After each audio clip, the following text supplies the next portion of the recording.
Transport service દ્વારા ચલાવવામાં આવતી એએમટીએસ બસ દ્વારા જે અકસ્માત સર્જવામાં આવ્યો છે તે અકસ્માતમાં અનેક વાહનોને નુકસાન તો થવા પામ્યું છે, પરંતુ એએમટીએસનો જે કંટ્રોલ રૂમ છે તે કંટ્રોલ રૂમમાં આખરે જે પ્રકારે જે અકસ્માત થયો હતો તેની સંપૂર્ણ વિગત અમે દર્શાવીશું કે આખરે ડ્રાઈવર દ્વારા કઈ સ્પીડ પર તેની બસ હંકાવવામાં આવતી હતી, કેટલી સ્પીડ પર અકસ્માત સર્જાયો હતો તેની સંપૂર્ણ વિગત TV9ની સ્ક્રીન પર જોવા મળશે।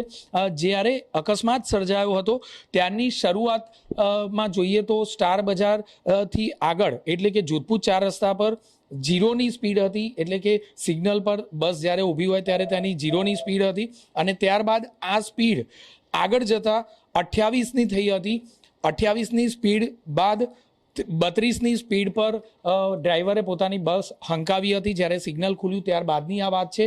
અને જ્યારે અકસ્માત થયો ત્યારે જીરોની સ્પીડ પર બસ રોકાઈ ગઈ હતી, એટલે કે કોઈ પણ ભોગે ઓવર સ્પીડમાં બસ હતી તેવું કંટ્રોલ રૂમમાંથી જણાતું નથી। આપણી સાથે છે ડેપ્યુટી મેનેજર, તેમની સાથે વાત કરીશું। ડેપ્યુટી ટ્રાન્સપોર્ટ મેનેજર પાંડે સાહેબ જોડે કયા પ્રકારે અકસ્માત સર્જાયો હતો અને ડ્રાઈવરની આ કિસ્સામાં કેટલી હદે ભૂલ લાગી રહી છે?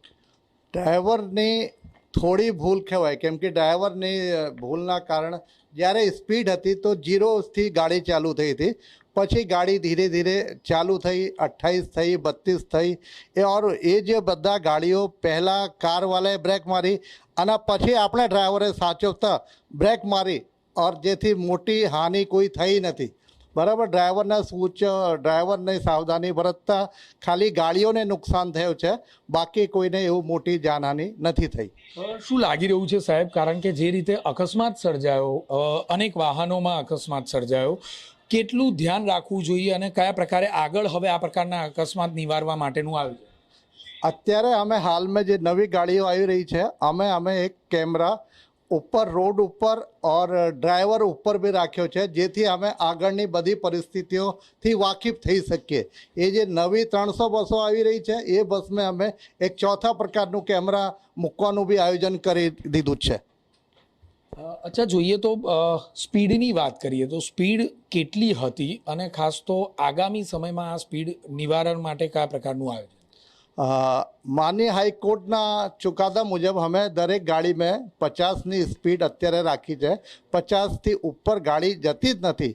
કોઈ બી સંજોગોમાં 50.1 થાય તો આની પેનલ્ટી વસૂલ કરવામાં આવે છે और આવનાર સમયમાં અમે યોગ્ય લાગે તો ટેકનિકલ એક્સપર્ટો સાથે ડિસ્કસ કરીને એ સ્પીડને 45 સુધી લાવવાનો પ્રયત્ન કરવાનો। અકસ્માત કેટલા સર્જાયા છે, ખાસ કરીને જોઈએ તો પાછલા વર્ષની વાત કરીએ તો? ગયા વર્ષ में અંદાજિત 280 करीब मोटा अकस्मात થયા છે, જે પૈકી 19 ફેટલ એક્સિડન્ટ છે और બાકી સામાન્ય અકસ્માત છે। ટૂંકમાં જોઈએ તો અનેક અકસ્માત થતા હોય છે, એએમટીએસના અનેક વ્યક્તિઓ જીવ પણ ગુમાવતા હોય છે, પરંતુ એએમટીએસ વિભાગ દ્વારા કંટ્રોલ રૂમમાંથી બસ દ્વારા કોઈપણ પ્રકારના અકસ્માત વધુ ન થાય તે માટેનું બારીકાઈથી કાળજી રાખવામાં આવતી હોય છે અને તે જ નજર સતત કંટ્રોલ રૂમ પરથી રાખવામાં આવતી હોય છે કે ડ્રાઈવરો દ્વારા કોઈપણ પ્રકારે ઓવર સ્પીડમાં પોતાની બસ ડ્રાઈવ ન કરાય। કેમેરામેન અરવિંદ સોલંકી સાથે જિગ્નેશ પટેલ, TV9 અમદાવાદ।